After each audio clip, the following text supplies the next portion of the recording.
This is your home for St. Cloud State hockey, keeping you up to date on the NCHC. One-timer, come in, they score! Ripped in! A bomb from Pervix! Women's WCHA. So Dana Rasmussen fires and she scores! Dana Rasmussen for the Huskies alongside The National Hockey League. Kaprizov in for a chance to win it! He scores! Kirill the Thrill is for real! Welcome to the NHL, a game winner! And everything from the state of hockey. St. Cloud Cathedral is now 42.6 seconds away from wrapping up the school's first ever title. Welcome to the Huskies Warming House Podcast Den.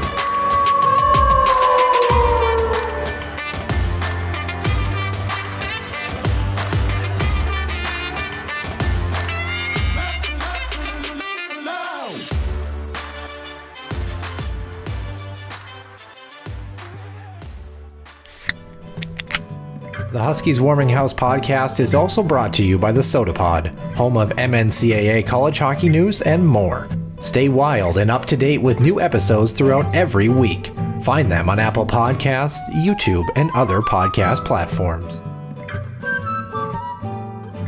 And welcome into the Huskies Warming House podcast, episode 196 here in the den. Nick Maxon alongside myself, Noah Grant, for another week of Huskies hockey. And boy, it was an interesting one. I guess if you want to be somewhat technical about it, I believe, unless we're going back to non-conference schedule, which I'd have to look back, I think this might be the first time that technically the Huskies have been swept on both sides of the coin this season. I think so. Unless it may be an early matchup against Ohio State on the women's side, but nonetheless, an interesting one. There's a lot more to dive in than just that headline, so to speak. But yeah, interesting week, interesting turn of events here as both teams are trying to kind of recuperate and gain some traction heading into the month of February. Nick, before we get to that, it's been a busy week personally for both of us. Of course, both of us calling a lot of hockey games this weekend and a lot of crazy events going on as well too. First of all, how are we doing? I know you told me pre-show that you're pretty tired. I kind of feel that too. We're getting into the dog days of all the hockey seasons, and I always feel like, as fun as the game is, when you hit February and March, you're praying for playoff time at this point. It's interesting, right? Because after April, when the national championships are, you go from 100 miles an hour to hitting a brick wall to zero. Yeah. And then you kind of recover for a couple of weeks, and then you're looking forward to October, looking forward to September, and then you go from 0 to 100, right? Just overnight. And like a player on the ice, right? No, I think, we've been caught in our own defensive zone for about 60 seconds. We've tried to get the puck off the glass a couple of times. It's been gloved down at the blue line and held in. So we're looking to relieve pressure, but yeah, I mean, we would definitely not want it any other way, but yeah, we're definitely ready for a line change. That's for sure. Yeah, it certainly gets busy, and a lot of hockey to talk about, and a lot of really fun things to talk about around the college hockey world. We'll get to this in just a moment, but we'll actually start today's show on the men's side of things, and then work our way towards the women's slate as well. So a bit of a switch up, just to keep things fresh here on the Huskies Warming House podcast for episode 196. Presented Center Ice View News and Notes, brought to you by HuskiesIllustrated.com and the Soda Pod. Center Ice View News and Notes. Center Ice View provides you with the best coverage of St. Cloud State Huskies hockey, from game notes, recaps, photos, and more. Go to CenterIceView.com.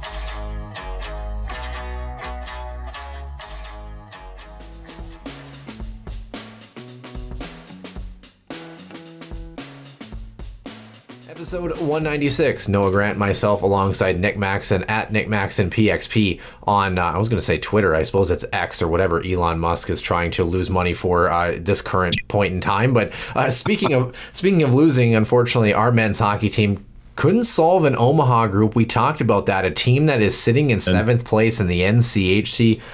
Nick, it really does not matter. This Mavs team has played a couple of really close games on both sides of the coin, that they've found some victories, other games that they haven't, but they are a tough out. any night of the week, and I think they displayed it.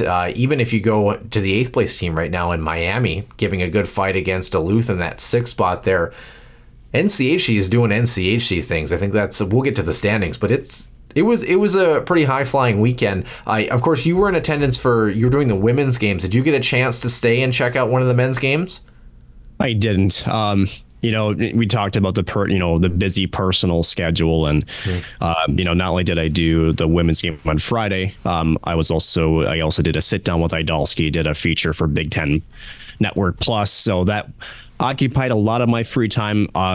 To say it again, I was gassed. I did catch it a little bit at home on Friday, but let's just say that I was definitely ready to relax a little bit, at home and taking the game. And it was interesting. I know we'll break it down, but I think as you and I've talked about it, for whatever reason, this Omaha squad just seems to find a way against the Huskies. I was nervous about this weekend, and unfortunately, as we will break it down, our fears turned out to be somewhat vindicated, and that's unfortunate. Yeah, certainly would agree. Also, Hockey Day Minnesota festivities always adding a fun little wrench into things as well, and it feels like you blink after the start of the season. All of a sudden, we're at Hockey Day Minnesota, and you realize we truly are in the second half of the season. Another great year for that event as well, and a lot of great things to come out of it. I thought like the women's high school game yesterday was really good, and just a lot of great hockey. Unfortunately, the Wild, an uncharacteristic loss for them yesterday against Anaheim. So, well, depends on what do you define uncharacteristic, because they won 3 period leads. So I don't know, is it fair to say it's uncharacteristic at this point, Noah? I don't know. They're not a good hockey team this year. No, the injuries haven't helped. Brock Faber has been one way to prevent this from being a total landslide, especially in the defensive end. Granted, he's not been perfect, right? But offensively, they've been hit or miss. Defensively, they've been catastrophic at best. The goaltending has been very inconsistent. So it's been a year, right? And Noah, it's honest, real quick, right? And I know we don't want to go too much on a tangent, but the fact that the Wild have gotten to this far through the cap buyouts of Parise and Suter, and are really, for the first time, and there's only 1 year left of it, are feeling the brunt of it, is still kind of insane to begin with. Yeah. I think we all sort of figured at some point that it would catch up with them. I'm not sure, because the roster isn't really that much different from last year, if it really is that, but you do wonder just what they have not been able to do with that roster, right? Were they able to maximize their players? Probably. Well, they would have hung on to Kevin Fiala, which would have been major bruise. How about the fact, though, by the way, you mentioned Brock Faber. How about the fact that he's on pace to have the same point production as the aforementioned Ryan Suter as a rookie in the National Hockey League as a defensive-minded defenseman? Not that he wasn't good at the University of Minnesota, but I mean, you didn't even circle him on the lineup card necessarily with the Gophers. I mean, good hockey player, no doubt, but it wasn't like he was this otherworldly Cale Makar-esque threat offensively. Boy, no, it's been good. It's, the topic of him was he's a great leader. He thinks the game well. He's a great skater, takes care of his own end. And those are all great things, right? Especially for a young player. But coming to the NHL level, right? You're always, curious as to how they transition to the program. The speed is different. The decision making is different. Again, he's made his fair share of mistakes, and you can tell, he's out there, and the emotional, impact of him on this game, right? You can see it in his emotions on the bench, especially when things don't go maybe the way he'd like to. But I think he looks like he's freed up a little bit more offensively. Again, running now the top power play unit. He's becoming a very well-rounded player very early in his career. And if this is only a sign of things to come, I think Minnesota, you could argue, going back to the Kevin Fiala trade, I hate the proposition that which team won the trade. I think it's possible both teams benefited. And I think here LA got, their dynamic forward they were looking for. Minnesota maybe overlooking in terms of the fan base what their return was going to be in Brock Faber. And holy cow, again, I mentioned it before, where would this team be if they did not have the caliber player in Brock Faber with all the injuries, with all the defensive struggles they've had? we would have been looking at probably a worse result in the win-loss column for the Wild had it not been for Faber in the back end. Yeah, them in Chicago would be dueling it out for the tankathon, so to speak. Also, Marco Rossi, great jump for him, by the way, in his first true full season at that level. But speaking of Brock Faber's Gophers, by the way, real quick before we get to NCHC scores on the national level, how about this one on Friday night, by the way?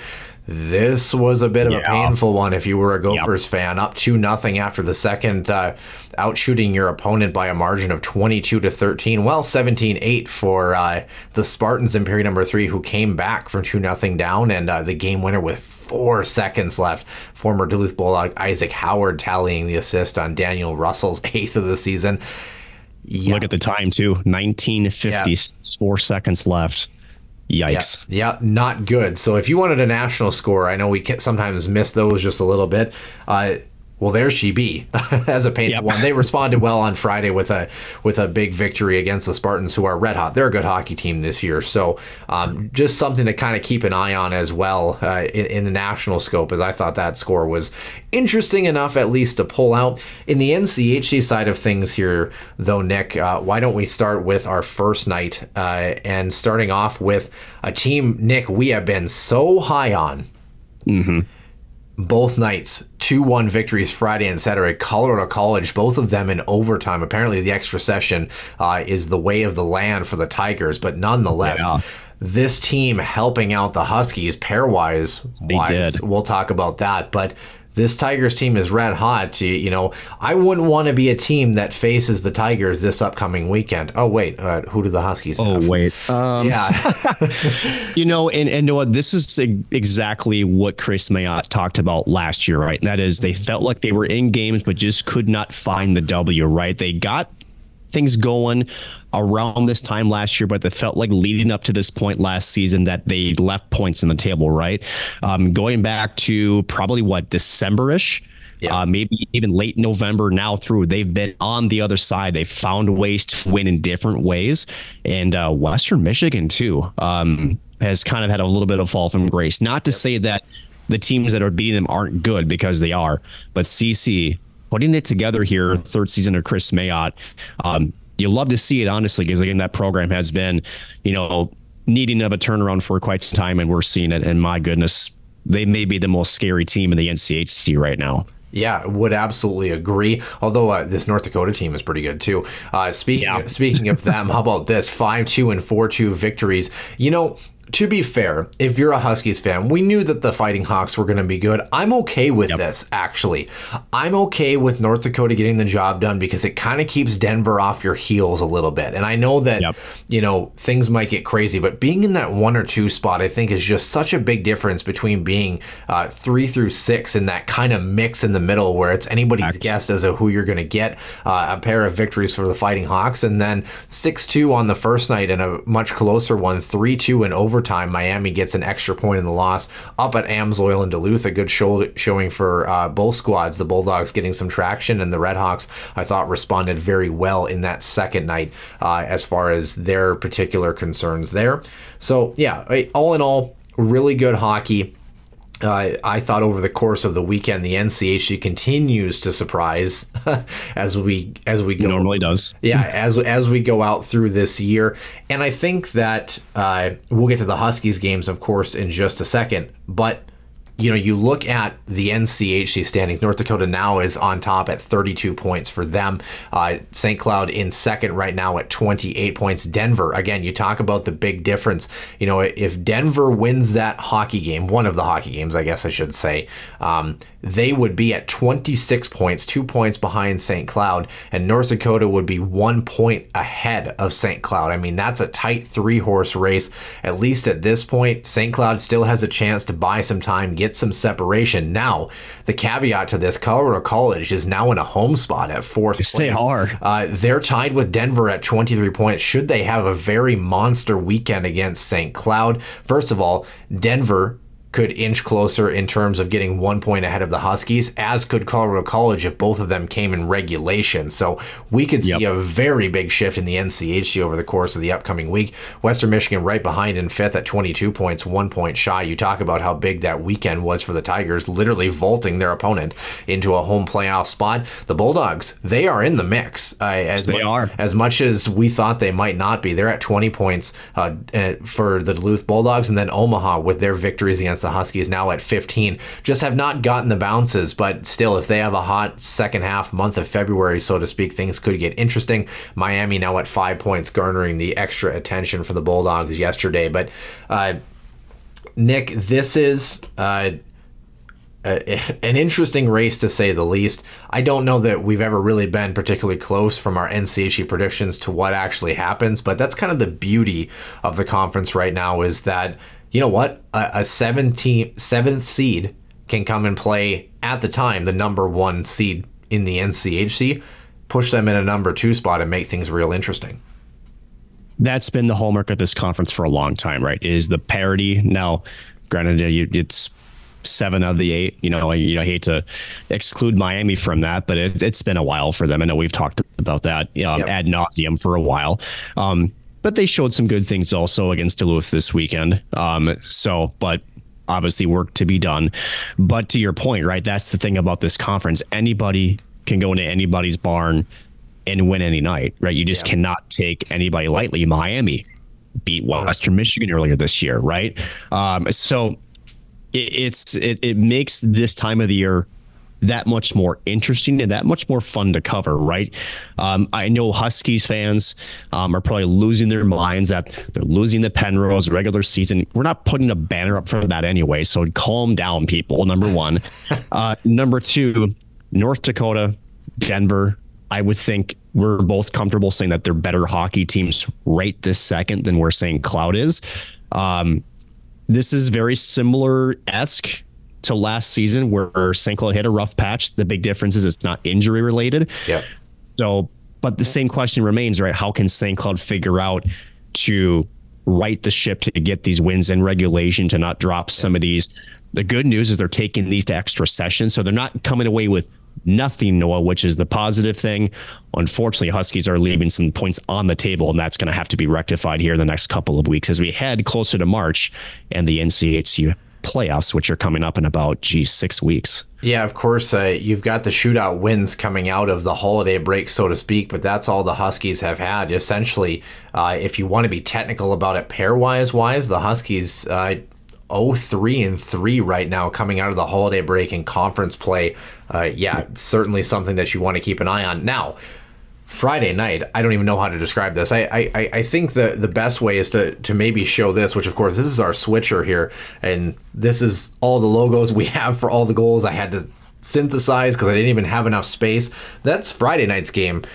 This is Saturday comparatively. So, I mean, Friday night's game was certainly a barn burner to say the least, and a game that I think the Huskies, a lot of people talked about how they kind of they end up kind of running that one down their leg a little bit.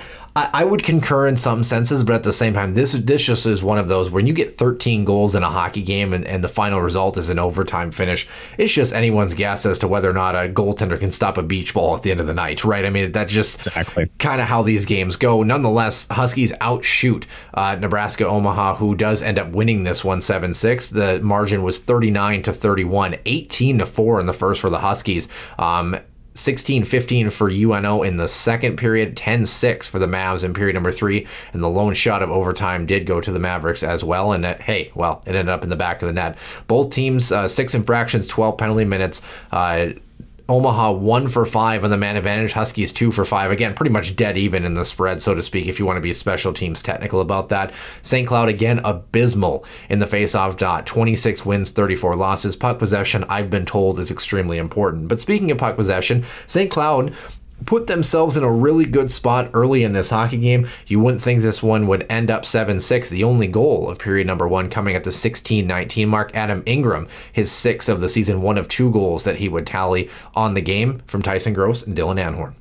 Anhorn with it, and he'll put it out to center. Huskies slipping ahead. Here's Ingram, 2-on-1 developing. Ingram scores! wires it home, and it's 1-0 St. Cloud State. This shot, I didn't want to say it out loud. That play off of the board, that beautiful forehand, backhand pass that drew.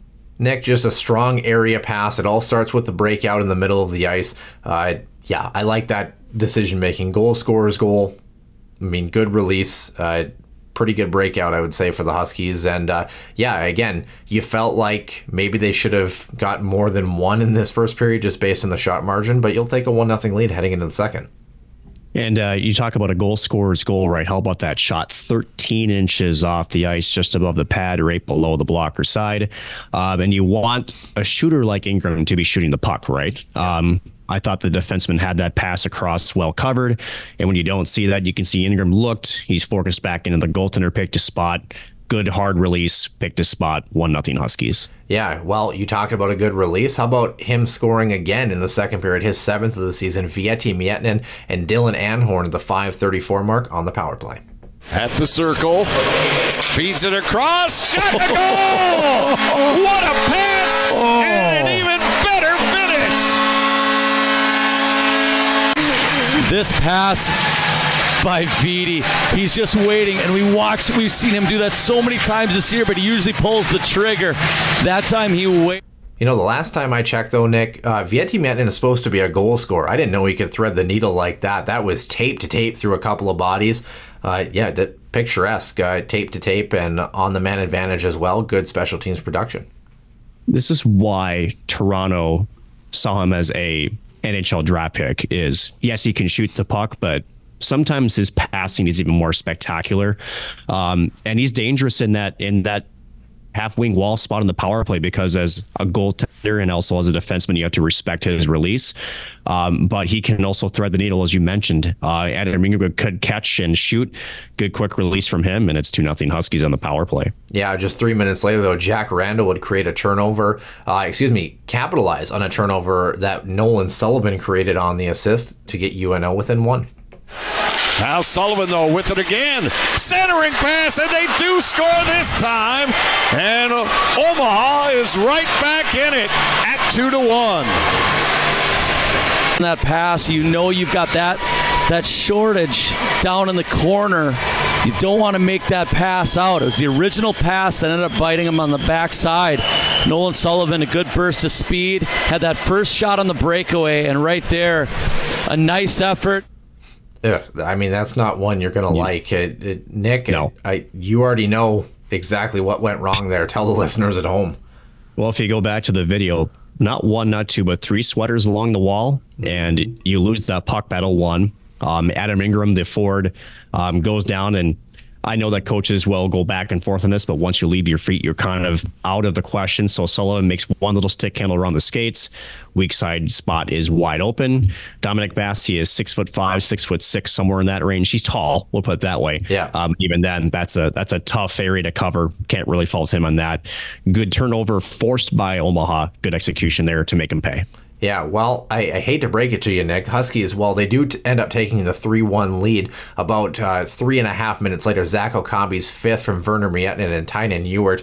Oh, by the way, this is only goal number 3 of an 8-goal second period that gets the Huskies up by a 2 spot. Find that out throughout tomorrow, I bet. Here's Okabe in. Score!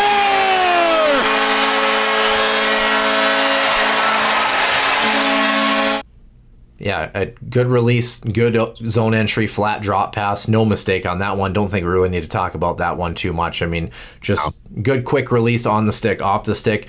But it didn't take long. UNO 2 minutes after this one. Again, we talked about it. 8 goals in period number 2. At some point, you start to run out of minutes where there isn't anything happening, where a puck's crossing the goal line. So it was a good response. Jimmy Glynn getting the Mavericks within 1. Yes, he was wanting an icing call, but the official waved it off. Huskies will turn it over, high slot. Quick shot and a score. That is tough. A bad clear cost St. Cloud State. And right back. Good, sir. Yeah, this is a rarity here for Jack Peart. Jack Peart sees his man in the middle. He did not see, however, that player from Omaha stepping in. Really nice turn and shoot from Glenn. And here's where we kind of start to talk about the issue. this one's going to rear its ugly head again later on in this hockey game. This was a night to forget for number 23 defenseman Jack Peart. A pretty egregious turnover to get UNO within one. You just, the old adage, Nick, you can't go up the middle unless you're absolutely sure. You kind of flub a pass, and just like that, I mean, you just can't have that kind of turnover. I mean, this is what the Huskies, this was kind of what bit them, you know, in the ass, so to speak, in this hockey game, and allowed UNO to get back in this one. And it's odd too, right? Because if a opposing team's forecheck has the middle of the ice where that's what they're given and you practice it, again, there's two parts of this, right? It's the sender, you know, Jack Peart. There's also the receiver too, right? It's got to be ready for it. Yep. But here for Jack Peart, right? If it isn't there, again, you know, we talk about sometimes, you know, the safe play, right? Lob it up at least to center ice, get it off the glass. But if you can't, like you said, force it through the middle of the ice without a sure passing reception, this is what happens, right? It ends up in the back of your net. If it's not cleanly caught, it can get picked over. A little bit of moving screen there. Also kind of an unfortunate bounce. I think it hit a Husky stick there. It deflects in the top of the net.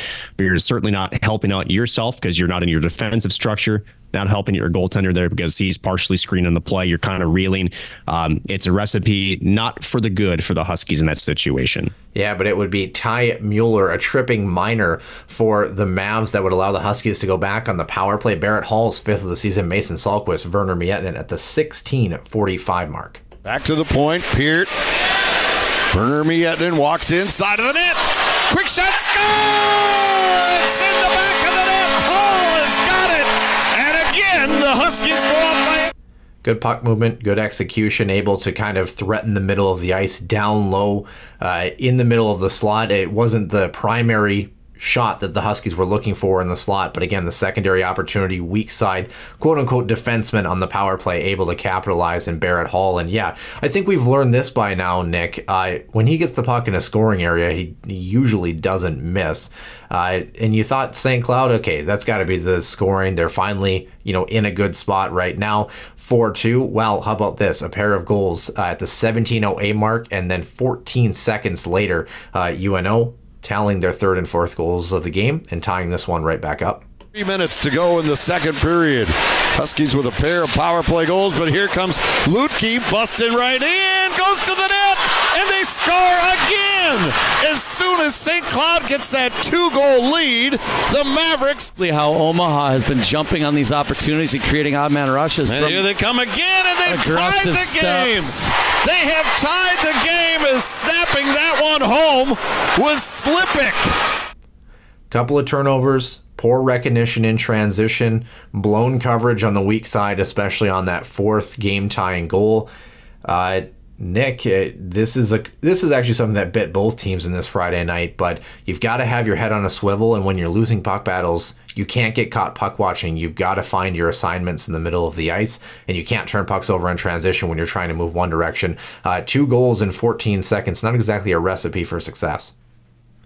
No, and when you're, you know, tracking back to the middle of the ice, Noah, you know, I know that, and, you know, as a younger player, you know, that you're trying to just backtrack to the middle. That used to work, kind of thing. But when you're puck watching, right, when you're at this level, yes, you track back through the middle of the ice, but you're not just reading the play. You're looking at where's the open man, right? Especially on the weak side. Omaha twice off the rush in transition beat the Huskies because of missed assignments. One in a backdoor feed where Bassey made the initial save, but again, nobody ties up loose puck in behind him. And then again, broken down coverage there, wide open on the weak side for a nice shot that beats Bassey. There's a theme here, right? And that's the disappointing part is these are types of mistakes that we don't normally see a Brett Larson-led team make. Yep. And I think to have it happen back to back like that, when you know that that's probably a conversation piece on the bench, that's a little bit frustrating. But we'll credit as the Huskies as we continue with more goals going the way. You know, the Huskies didn't roll over. They kept fighting and battling. And we continue. Yeah, 90 seconds later, 1:03 left in the second period. Don't worry, this is the end of the scoring for the middle period. Mason Sahlquist, third of the season. Josh Lidke and Kyler Kupka tallying assists in what would be a combined 31-shot effort between two clubs that ends up with the Huskies leading 5-4 after 40 minutes of play. Finally have tied this up after being down all night long. Sahlquist, though, fires and scores! Mason Sahlquist uses the screen. This is, look at this pass, straight across, just like Okabe. Pulls up, pass across to Sahlquist. Sahlquist freezes for a second, knows he's got Kyler Kupka driving the net. Again, we talked about it, coverage for both teams. Blown coverage on the weak side. That flat drop pass became the theme. Just like that, the Huskies still retain a 1-goal lead heading into the locker room. Well, 2 minutes into period number 3, they were actually down by 1 goals. 30 seconds apart exactly at the 1:12 and 1:42 mark. We have them both here together, and just like that, UNO on the other side of things makes it 6-5 in their favor. Peart now bobbles the puck. Breakaway. Here's Jack Randall going all in on his own and scores! Slides it through the pads of Bassey, and once again... What is happening right there? You've got the most sure-footed, sure-handed defenseman, one of them in all of NCAA hockey. And Jack Randall, is that his second goal of the night? He scored that backdoor goal that Nolan Sullivan fed him early on. Off the draw. Mavericks control. Long bomb deflects. It goes in. It hit the traffic out front. The shot from the high slot by Tyler Tip. How many seconds was that one, Jim? We're going to have to do some math here. This kid up at the point, that shot, he's calling for the puck. I mean, nothing you can really do on that last goal, so to speak. No. You know, but the first one, again, we talked about it, Jack Peart, you've got to be able to make sure when you're the last man back that you keep the play in front of you. Again, you can mishandle pucks at any time, so it's not like he intentionally tried to do it while he was flat-footed, but yeah, I mean, those are the things that can kind of make or break those sorts of things. Yeah, like I said, I mean, the go-ahead goal at that point, nothing you can really do. Shot from the point, goes off of a body, redirect in front. But yeah, St. Cloud, again, kind of shooting themselves in the foot a little bit in this one. Halfway through the period, though, Dylan Anhorn, his 4th of the season, Werner Miettinen and Mason Reiners had us all knotted up and getting ready to head to overtime. Werner Miettinen across the line. Takes it wide. Now turns back. Anhorn scores! It's all tied up! The Hobie Baker candidate has brought his team... Something I think St. Cloud needs to do a little bit more of, by the way, Nick. Obviously a cannon from the point, but what did you see on that goal? And more specifically, what did a certain netminder not be able to see because of it? You know, on the rush play, right? You know, there's different ways that you can go about when you enter the zone. This time it was just a simple button hook there by Werner out to the point. But it's, again, we talk about plays away from the puck, right? It's more about what you do without the puck. And a couple Husky forwards, they drive right to the middle lane, create some traffic in front. Anhorn sees it. Again, putting the puck on net, goaltender never saw it, ends up in the back of the net. This game is tied. Well, unfortunately, it would be Dylan Anhorn. 14 seconds into overtime, it was an interference minor for him. Say what you want about that call, but nonetheless, the Huskies had a power play to kill. They couldn't get the job done. 39 seconds in, Tanner Lidke, his 7th of the season for the Mavs, seals the deal in overtime. 4-on-3. Ludke feeds it back to the point, and there it is, game winner. Tanner Ludke wins it, and St. Cloud State falls, as the Mavericks get themselves a huge 3 points, and St. Cloud State goes off to the locker room. I mean, no chance for a goaltender on that one. Through a screen, essentially. You know, I don't really even know how to feel about this game, Nick. Obviously, we have much less scoring in the second game, so the second one will be quicker. That was a lot of hockey to get through, but it's certainly not going to look good. Dominic Bassey, unfortunately, stopping 24 of 31, which is an interesting stat line to say the least. But, yep, you know, both teams had some pretty glaring mistakes in this hockey game. And I guess from a Huskies perspective, how do you characterize this loss as two teams making a lot of mistakes, but hey, we're playing the 7th team in the NCHC? Is that a testament to how well Omaha played? Did St. Cloud play down to Omaha's level? Wait, I mean, how would you kind of maybe characterize what this would be? Well, it wasn't a thumbs up like appeared on your screen. I'll put it to you that way. Not sure where that came was from. all about, but we're not that happy on the Huskies podcast. I think there's a couple different ways you can look at it. I don't necessarily think it was playing down to competition.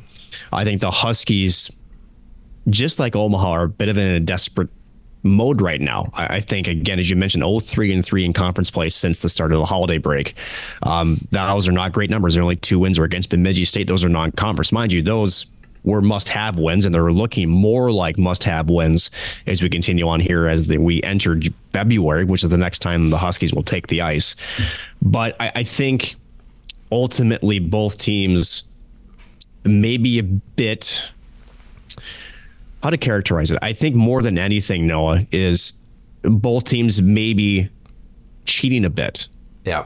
You know, when it comes to we're trying to come out on the right side of this contest, and unfortunately maybe sacrificing a bit on the defensive end to try to maybe use their scoring ability to get ahead, which, funny enough, Omaha, as we talked about before, not known for putting a lot of pucks in the net. But maybe they figured coming into this weekend, St. Cloud's goaltending defense may be a bit questionable. I think that's a fair statement. So maybe we can get into a track race, and if we do, we might have a chance, right? So I think it's a combination of mistakes and also maybe a bit of game planning on the side of Omaha. And unfortunately for St. Cloud, again, mistake laden. Again, it doesn't matter if you're the number 8 team, Miami, the number 1 team, North Dakota. If you make those kind of mistakes that we saw there on film, I don't care who you're playing. You could be playing Stonehill. They're going to make you pay with those. Yeah, would agree. Much lower scoring on Saturday night, and this was a game that I thought St. Cloud probably maybe deserved to get a win, either in regulation or overtime, but nonetheless, 2 very thrilling hockey games, all things considered. It was a good weekend of hockey, regardless of the results. This second one would be 2-1 Omaha in a shootout, officially a 1-1 tie as far as the pairwise is concerned. 16-6, the shots for the Huskies, another good start for them, and they would tally the lone goal of period number 1. 9-6 was the margin for St. Cloud in the second. Same margin for the Mavs in period number 3, and dead even at ones in the overtime session for a 32-22 advantage. The Huskies outshoot their opponent by 10. The Mavs, though, their lone goal did come on the power play, 1 for 3 on the man advantage. St. Cloud only had 1 chance that they missed on. But and I'm going to counter with a point we'll get to in just a few moments. A great goaltenders duel, and in the first period, just before the 4-minute mark, Zach Okabe, his 6th of the season. He's scored in back-to-back weekends.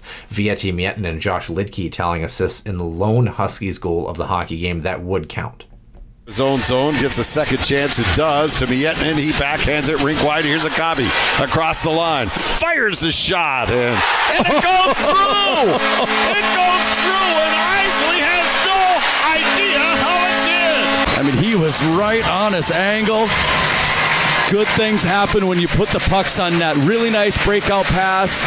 Cross that red line. Okabe looks towards the middle. Seth doesn't bite on it, though. He's on his angle. He has just got it perfect. He's on top of the crease there.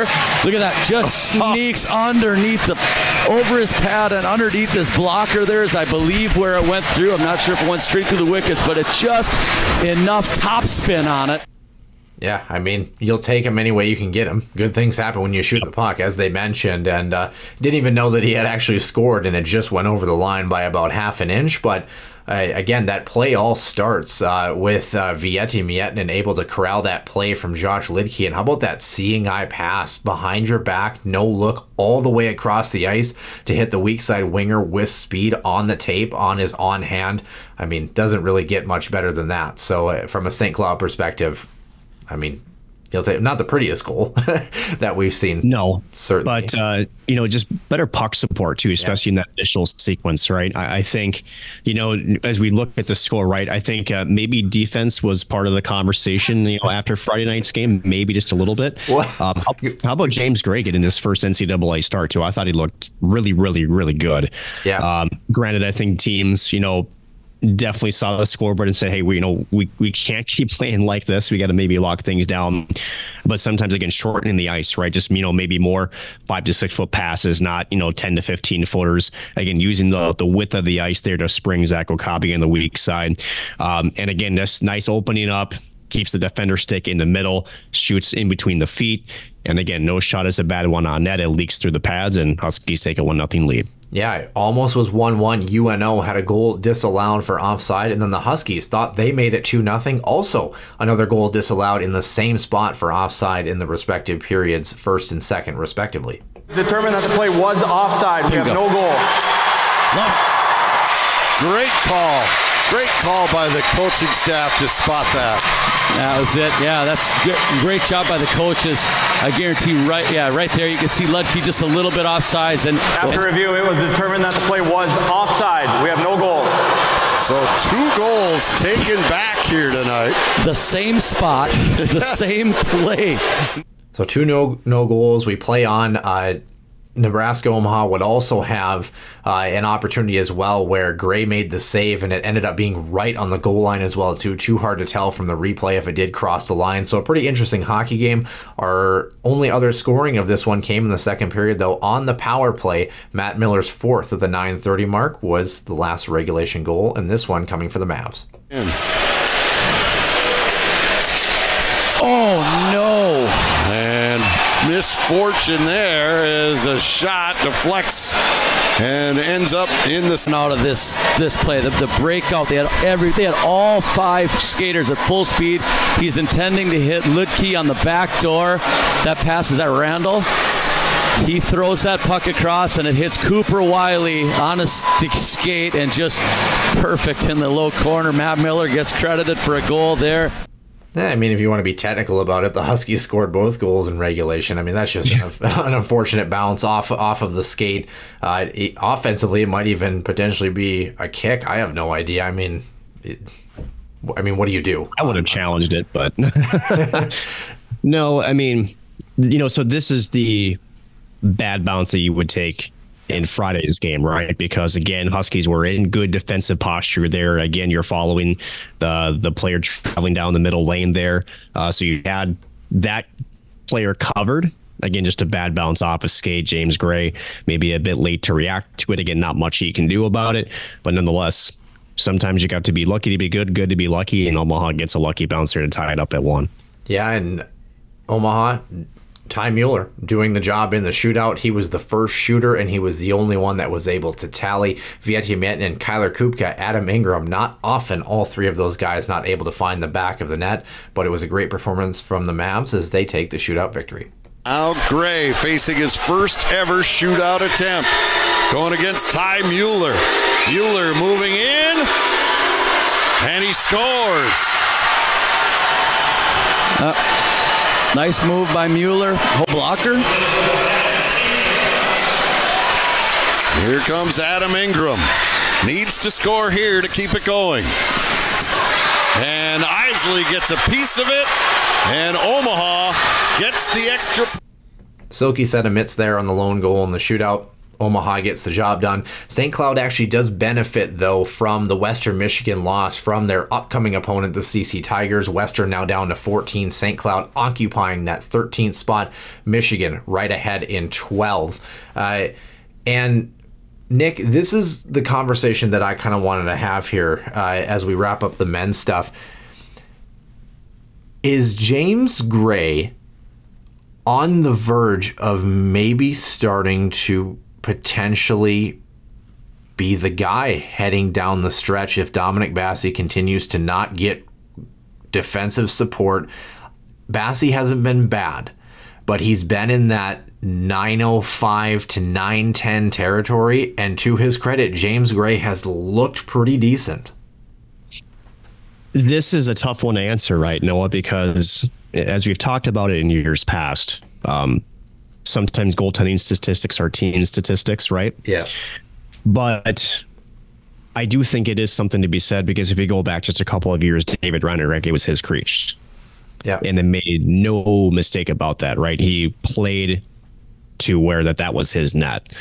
Now, granted, that sort of bit the Huskies a bit as he got injured at a very inopportune time. Jackson Castor goes in, hadn't seen the ice in a game setting in quite some time, and he was essentially thrown into a really tough situation, battled, unfortunately, unable to overcome Quinnipiac, who just the next year would go on to win the national championship. So they're a good hockey team. But you do get the sense, Noah, that although I think a lot of the Husky nation out there is maybe pointing the finger at Dominic Basse, I'm not so sure it's all on him. But also what we're seeing with just Brett Larson continuing to rotate goaltenders, he isn't comfortable either. Yeah. So you do wonder how much the coaching staff sees from the goaltenders. Obviously, they're way smarter than we are about that position. And you do sort of wonder now, as we are going to turn the calendar to February here on Thursday, which is incredible to say. Yeah. These decisions now and these sort of, if you're trying to figure out a position, especially a very important one in the goaltender, if you don't like what you see, you're going to start to keep rotating. And with Isaac Posh seemingly to be maybe injured, possibly, we don't know what his status is. Right now, that's anybody's net. Yeah. So at the end of the day, if Dominic Basse, if they felt like it was more the play in front of them, I don't think the Huskies will be necessarily rotating this late in the season as consistently as they have been. So we'll see. I think some of it is on Basse. However, I also know, as we saw on Friday, wasn't getting much help either. So I think it's a two-pronged approach. But sometimes you do need your goaltender to kind of settle your team down. I'm not sure we've seen that out of Dominic Basse either. Yeah, and it'd be nice to have Isaac Posh healthy again as well, too, because he's looked really good as well. It's easier sometimes in a spot start, so to speak, or in 1 or 2 game sample size to sometimes, look strong versus Dominic Basse has carried the mail through the majority of the season. It's just interesting question if James Gray or if Isaac Posh is healthy, if they're kind of maybe giving them a stronger look than maybe they would in recent memory, so to speak. But the big challenge is St. Cloud coming up. By the way, they have, of course, the CC Tigers on the docket coming up this weekend. As far as other games going on around the NCHC, for comparison, by the way, as we head into the month of February, North Dakota travels to Miami. So if you're trying to catch the Fighting Hawks, it doesn't get any easier. And on the same thing, Omaha will also face Duluth. So we could see a big flip-flop at the 6-7 spot potentially. And then Denver and Western Michigan, that'll be a pretty primo matchup for the middle of the pack right there right now. So Broncos are going to be a desperate hockey team right now. We could see a very interesting swing in the NCHC. Nick, I guess to kind of wrap up here, the Tigers, this is a bad time to be playing CC right now, especially on the road. What's the plan for the Huskies? Well, I think you have to replicate what you did on Saturday, right? I think you have to be a strong defensive team. I think you have to limit your mistakes, and more so I think, I'm not sure what the worry was or what the disconnect was on Friday. When you pot 6 goals, but you give up 7, that's not a winning formula, right? Yeah. So it's not a lack of offense. It's not a lack of production. You scored at even strength. You scored in the power play. But you certainly are almost concerningly shooting yourself in the foot with some of these mistakes, right? I think that's the more concerning part, Noah, is that it's not like you feel like you're overmatched, or the team that you're playing is suffocating you in your own defensive zone. You just can't get it out, and eventually you're just so tired that you eventually get scored on. The Huskies are making uncharacteristic mistakes on defensive zone coverages, on simple breakout plays. You almost get the sense that they're almost fighting a mental game a little bit. I think they just need to simplify, honestly. Colorado College is playing a very similar style to where the Huskies in North Dakota is. They've got 3 defensemen that are freshmen that are offensive minded, 3 of the top 15 goal scorers from the U show last year. This team is pushing the pace. Colorado College skates fast. Noah Lab is having a breakout year up front for Colorado College.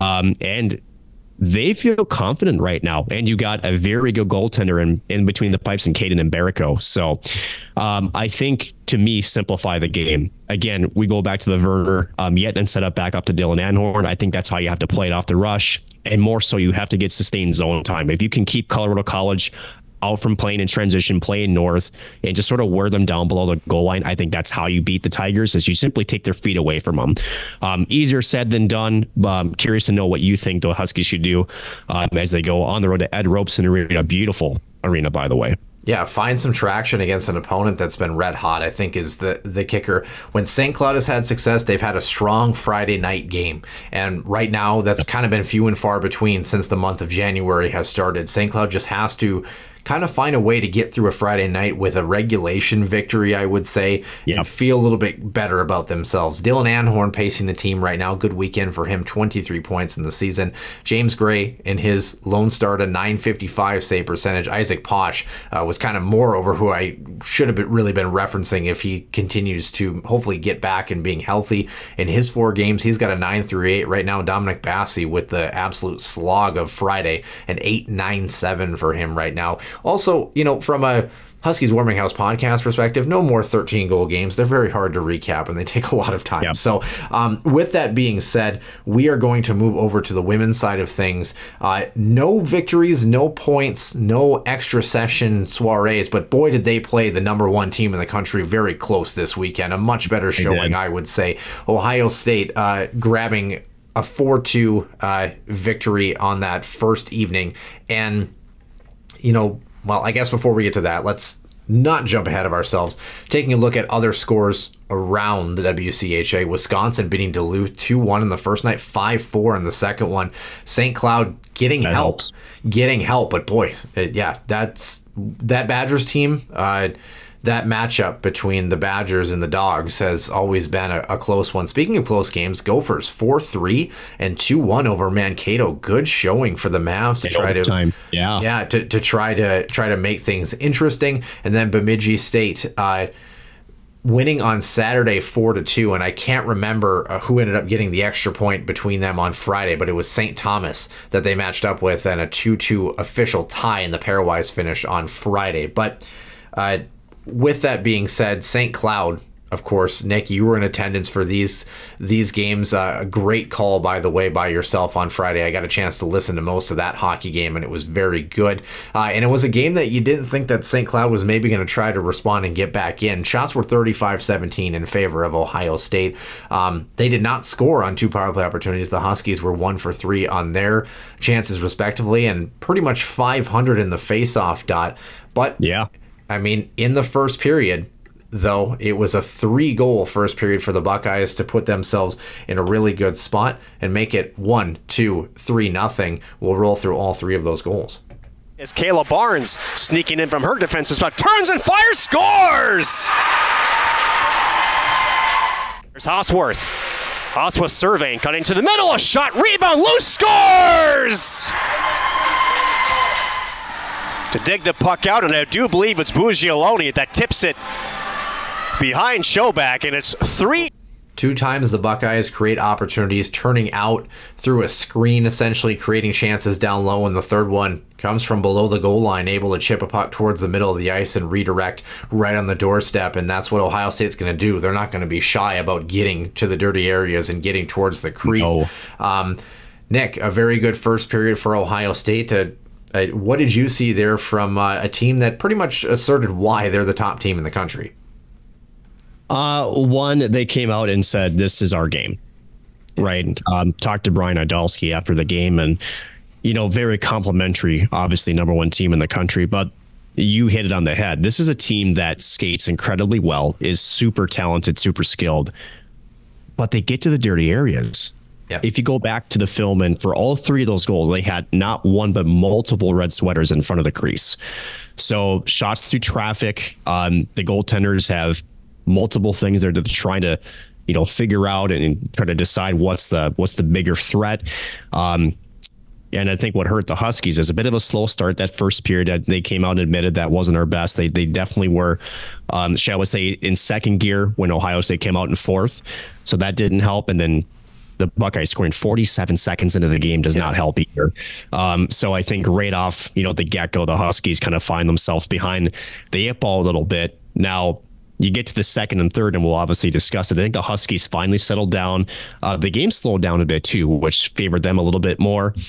And yes, the ending score 4-2, and we'll talk about the rest of the goals here, but Huskies also hit a couple of posts in the third period. This could have easily been a 4-4 game, and a much better remaining 40 minutes from the Huskies after the first 20. Yeah, shots 10-7 in the third in favor of the Buckeyes. Like you mentioned, St. Cloud finally started to settle in. In the third period, actually, was the rest of our scoring. Emma Gentry, 22 seconds into the final frame.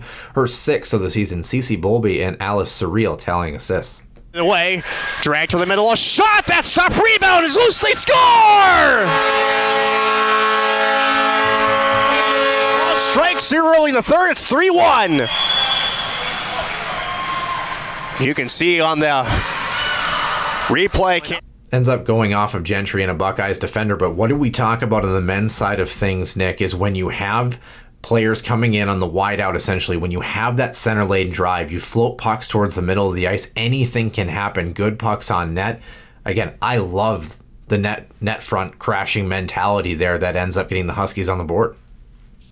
Emma Gentry is a gamer, man. Yeah. And she was ready for this hockey game. Again, a lot of USA selects, I asked her about it after the game, if, she likes to play Ohio State, because she seemed to be on a different level this weekend. And she goes, yeah, I'm super motivated, and Idalski would echo it. And he just said, she feels like she's a similar caliber player and she wants to prove that she's on that same level. She did this weekend. Mind you, she does it every single weekend, in my humble opinion. But again, it's the simple things, right? You drive it. She's a big body, gets to that weak side, gets inside position. And then again, puck caroms off a pad. It maybe corrals off of a skate. It goes in. Huskies get one on the board. Yeah, but a good response from Ohio State. Kiera Zanin with an assist, her second of the night in this one. She had a 4-point weekend for her last weekend. She was very good throughout the course of both games, and found McKenna Webster at the 5:50 mark to get the Buckeyes back in a comfortable lead. Threw off of a body, loose puck in the slot, and they score! And it's 4-1 Ohio State. See it right there, the puck in between a couple of Husky skates. Again, bit of a broken play, of course, in front of the net, but that's the phrase. In front of the net, the Buckeyes doing a very good job getting to the crease. The Huskies would respond less than a minute later, though, on the power play. Emma Gentry, her 2nd of the night, 7th of the season. Clara Himlarova and Katie Kaufman tallying assists to end the scoring at 4-2 on the evening. Himlarova changes place to a Gentry. Gentry, a slap shot, scores! Great puck movement here by the Huskies, and the big, strong, heavy shot. I mean, that's a cannon. What a bullet. Yeah. Cannon of a shot. Yeah, it is. And I know Emma Gentry just absolutely loved when that puck went in the net. You could see her reaction, beating a very good goaltender, by the way, in this hockey game. That's one thing that I know I stated on the broadcast that Ohio State, I don't think, gets enough credit for. I mean, offensively, they're an absolute smoke show, but defensively, St. Cloud with Sonny Ahola and maybe team goaltending number 1, Ohio State's not that far behind at number 2. So despite the fact that Ohio State has all the talent up front, they get the majority of the headlines. Yeah. Defensively, that team is also very, very solid. 2 great goaltenders for them as well. Doesn't take an easy shot to beat him, and Gentry again with an absolute laser beam on the good setup there from Himlarova. Just a good, flyby there at the top of the zone. You lay it back, and it was right in the wheelhouse, and Gentry made a mistake. Yeah, great, perfectly placed shot, mid-height glove side, and Reagan Kirk stopping 15 of 17 for the Buckeyes, and JoJo Chobak ended up seeing 35 shots against, so a very busy night for her. Second night, Nick, was 3-2 was the final, Buckeyes over St. Cloud, and this one, again, like you said, St. Cloud probably deserved to at least get a point out of the weekend just based on the way they played. They played very good on Saturday as well.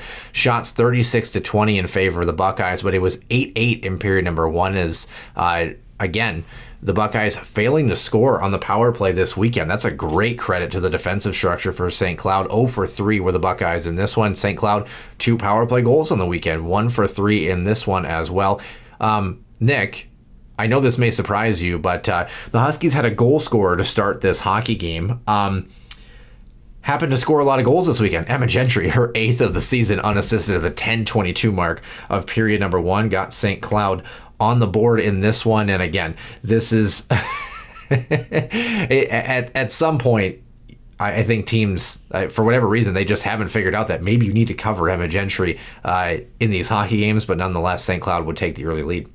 We talked about just recently that make a huge impact for your team, an uncharacteristic turnover by Kayla Barnes, and Gentry, just a heads-up play by her, high in the slot, intercepts this pass with great hand-eye coordination and beats Thiele on that. Although, to be fair, it's hard to cover somebody when you send a puck in the air in the middle of the ice and they knock it down, create a turnover, and shoot glove side. I mean, that's not great. That's just an individual effort. That's good read there by Gentry again. The defenseman does arguably everything right. Again, if you're going to go across the middle of the ice in your own zone, you got to have air underneath that puck.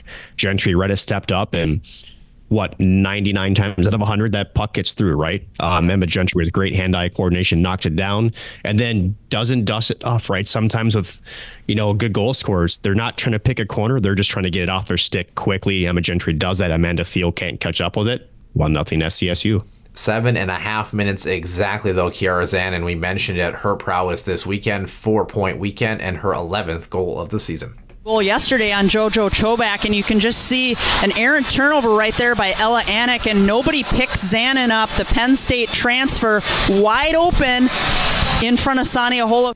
All starts with forcing a turnover, and again, you got 3 Buckeyes around the net. Once again, unfortunate for Sonia Hola to try to make a save on that one. She saw 33 of 36 that came her way, and right on the doorstep, 5-hole. That's a tough one that you try to corral. Freshman Carmen Bray, who joined the Huskies there after the holiday break, she was, from what I understand, was scheduled not to join St. Cloud till next year.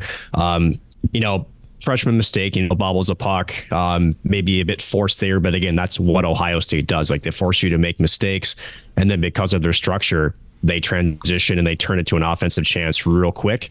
Couple of tip-tap passes, it's right between the pads of Ahola, and then there you go, tie hockey game. Yeah, and it wouldn't stay tied for long. Only 1 minute, 3 seconds into the second period, the lone scoring of period number 2, McKenna Webster, her 6th of the season. Also a multi-goal weekend for her in the 2 games against the Huskies. In favor of the Buckeyes. Well, McKenna Webster, heads up play by her to get this puck over to Hadley Hartmetz, who just wrists it toward the net.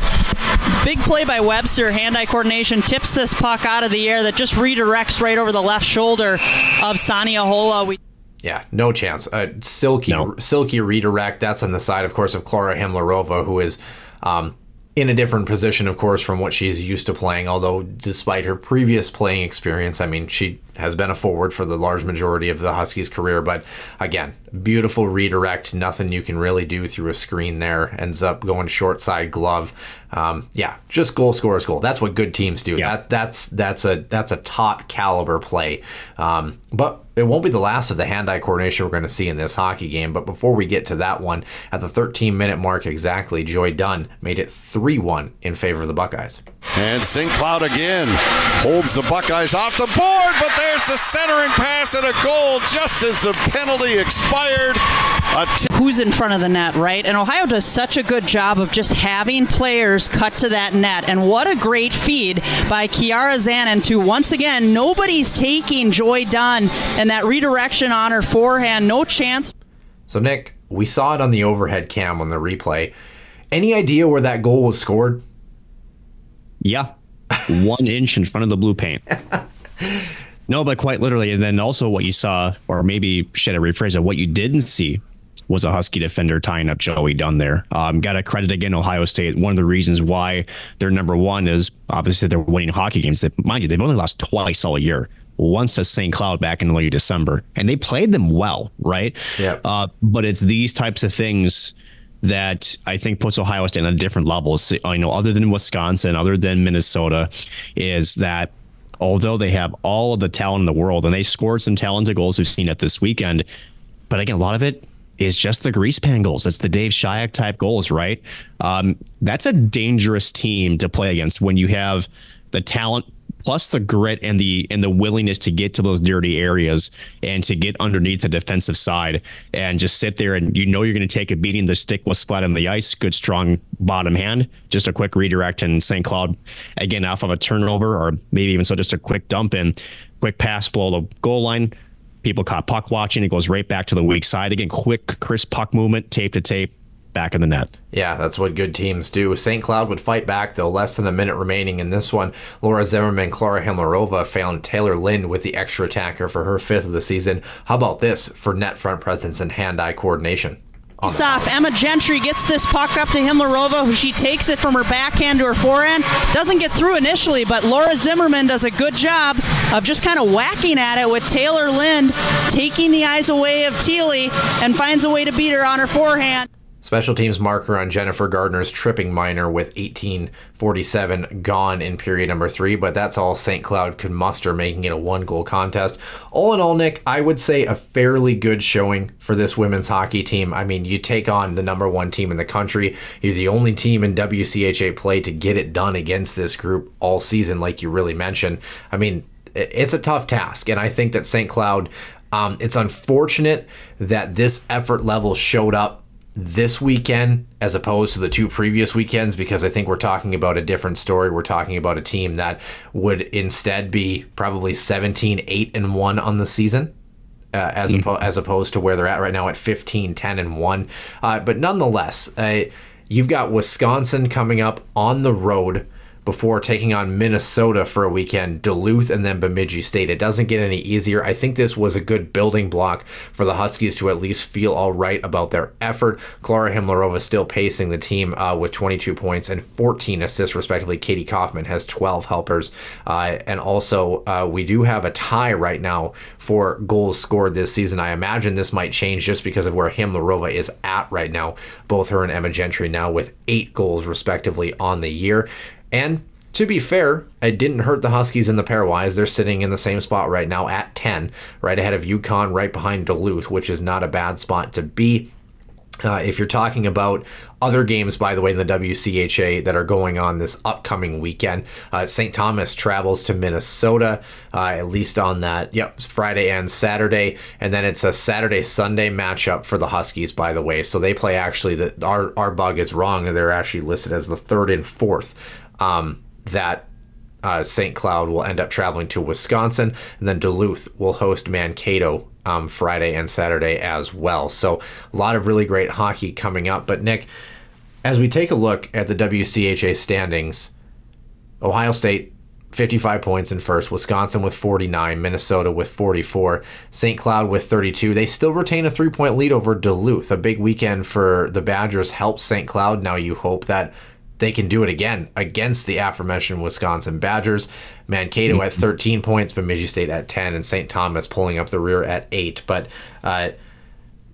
Nick, again, what do you make of this weekend for the women's hockey program, and how do they prepare for a team in Wisconsin that historically they've played pretty well, especially when they've been on the road in the cheese state, so to speak, heading on the road?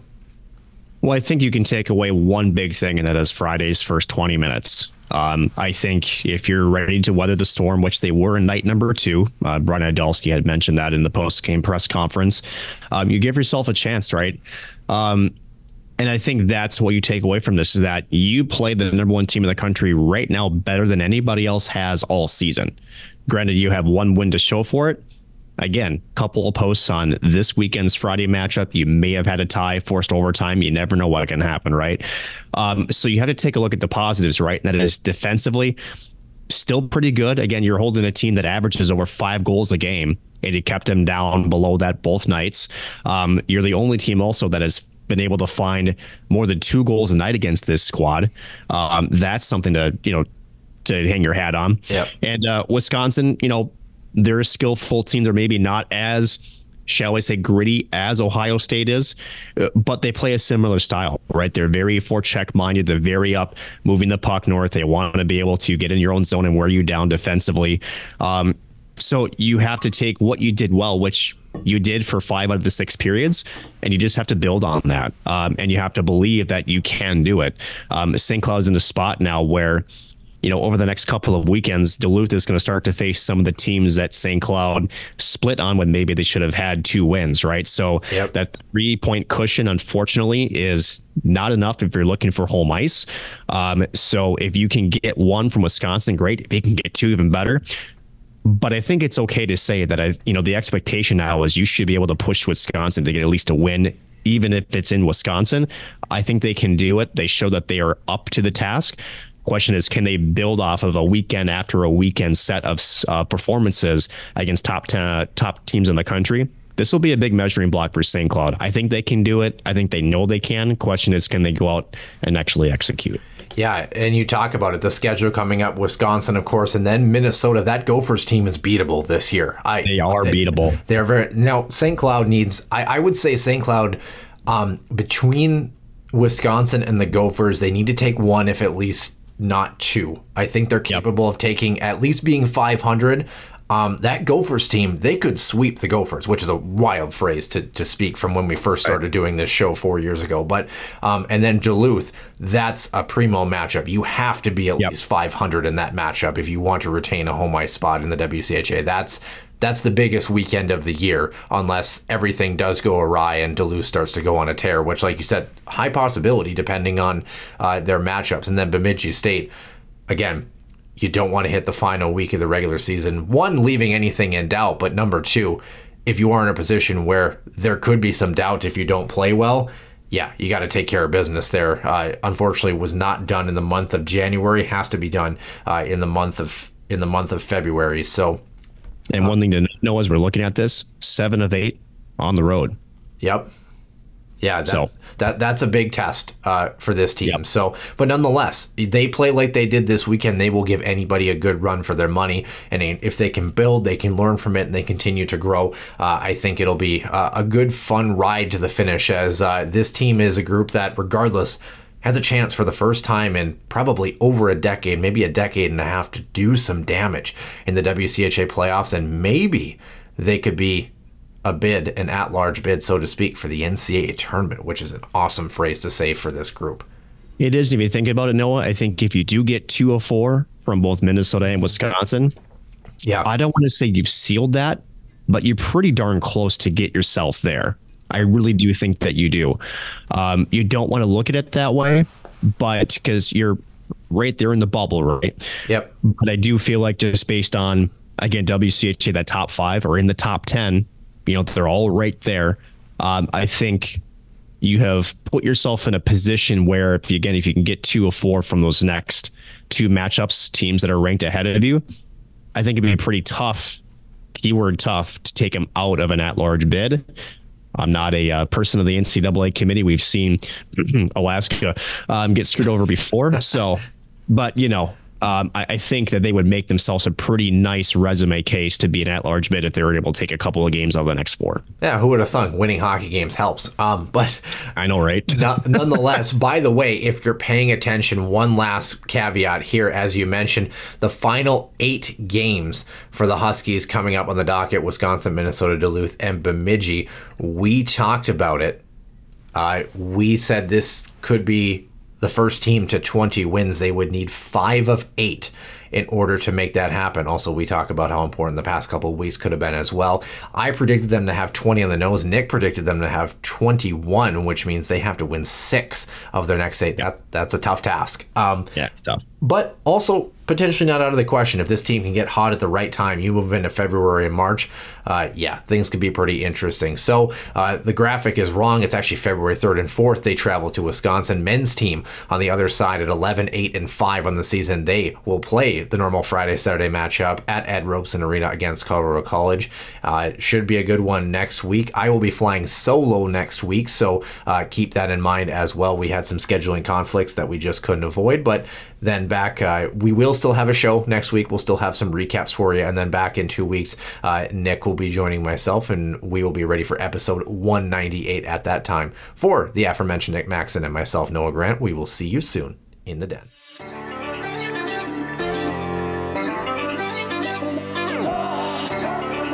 One-timer coming, they score! Ripped in! A bomb from Pervix! So Dana Rasmussen fires and she scores! Dana Rasmussen for the Huskies. Dwayne Kaprizov in for a chance to win it. He scores! Kirill the Thrill is for real! Welcome to the NHL, a game winner. St. Cloud Cathedral is now 42.6 seconds away from wrapping up the school's first ever title.